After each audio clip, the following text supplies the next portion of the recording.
Sáng hôm sau, mọi người đi đến Vịnh Mao Gia. Chị ơi, nhà họ Lý ở làng Dương Liễu có quan hệ gì với Võ Tòng vậy? Sao thế? Võ Tòng ở Lương Sơn Bạc đi xe 3 bánh. Đã chở một xe đầy người nhà họ Lý đến rồi. Họ có quan hệ gì vậy? Võ Tòng là anh rể thứ 3 của Lý Bằng. Sao thế? Cậu ruột? Mấy người cậu của Mao Lệ Hoa là mấy anh em nhà họ Lộ. Võ Tòng một phát nhận ra hai anh em nhà họ Lộ. Mùa xuân năm ngoái, có một vụ tranh chấp. Võ Tòng dùng dao chém bị thương họ.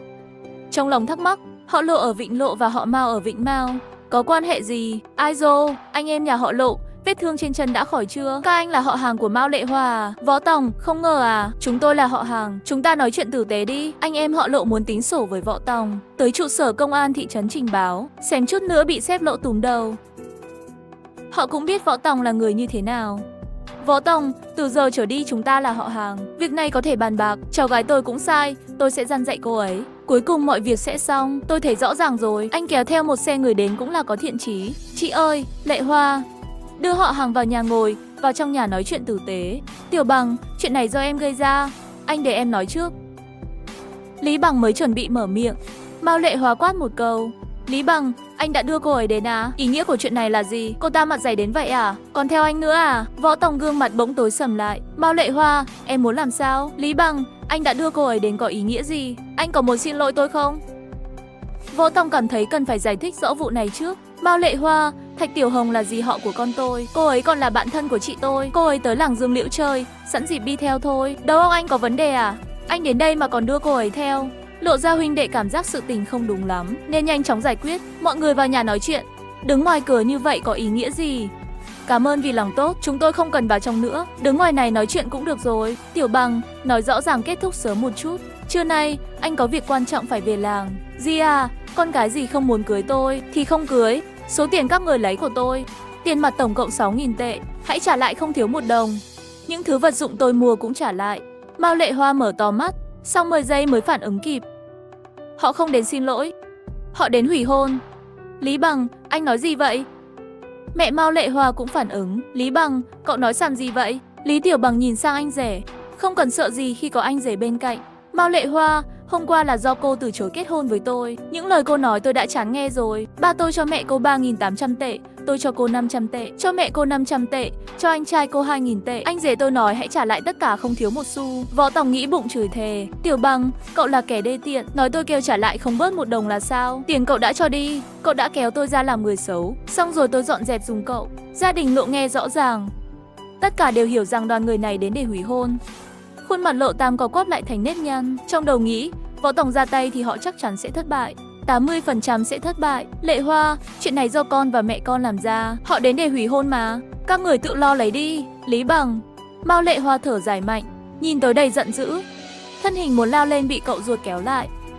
Lệ Hoa, bình tĩnh lại, cháu vào nhà, chúng tôi với mẹ cháu nói chuyện với họ.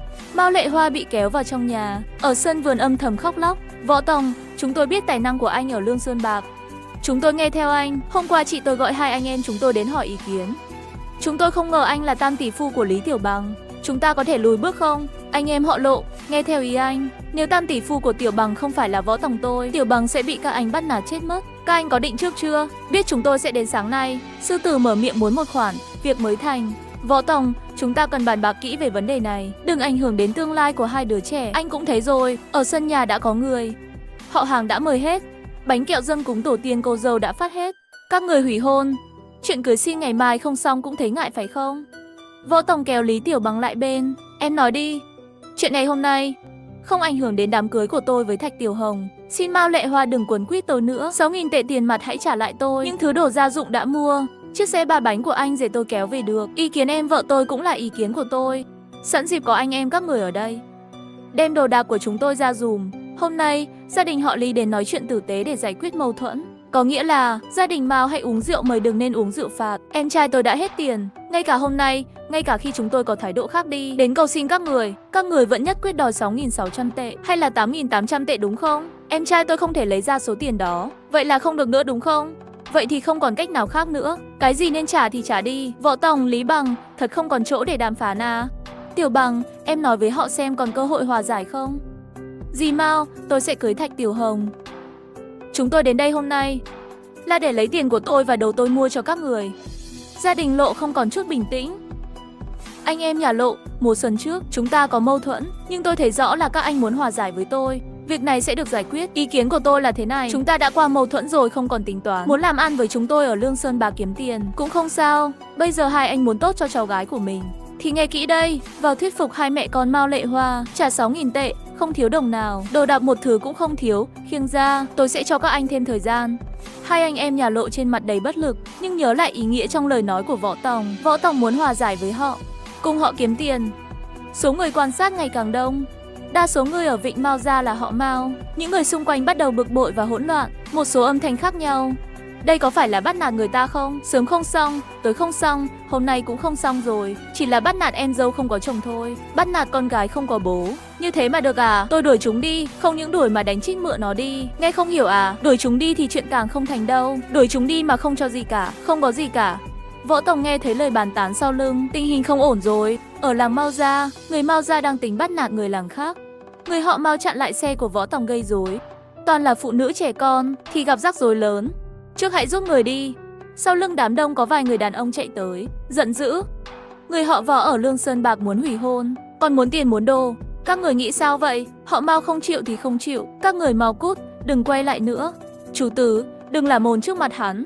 Các người biết hắn làm gì ở Lương Sơn Bạc không? Các người mau cút, tưởng Lệ Hoa không lấy được chồng à? Mặt Võ Tòng tối sầm lại. Nói với Tiểu Bằng một câu, đưa mọi người lên xe trước. Rời khỏi đây, anh rể. Em nghĩ đánh nhau phải không? Ý của Võ Tòng là gì? Phụ nữ, con cái rời đi. Võ Tòng một mình vướng vào nhóm kia. Sao lại muốn đánh người? Chú Tư, nghe lời tôi khuyên, đừng làm phiền Võ Tòng ở Lương Sơn Bạc. Người nhà họ Mao nhìn chằm chằm hai anh em họ Lộ. Anh hãy đứng một bên đi. Họ muốn hủy hôn, còn muốn đòi lại tiền, đòi vật dụng đã sắm cho nhà gái là sao? Xa xa ngã tư đường, xe ba bánh của dân làng Lương Sơn Bạc tổng cộng 6 chiếc nối đuôi nhau, vang vọng lao tới. Xe của Võ Phúc Ngân ở phía trước. Võ Tòng ơi, chúng tôi đến rồi, xem ai dám làm khó cậu. Theo ước tính có khoảng 60 đến 70 người. Xe dừng hàng ngang bên đường. Mỗi người cầm một cái xẻng sắt. Chú Ngân, đưa nhiều người đến có ý nghĩa gì? Võ Tòng, nghe nói cậu kéo cả nhà Tiểu Bằng đến, tìm người nhà họ Mao để thanh toán. Tôi ước tính, nếu chúng nó đánh nhau với cậu thì rắc rối. Chúng tôi đến để bảo vệ cậu.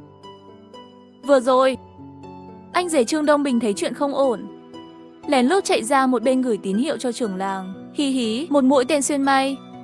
Thiên binh vạn mã kéo đến.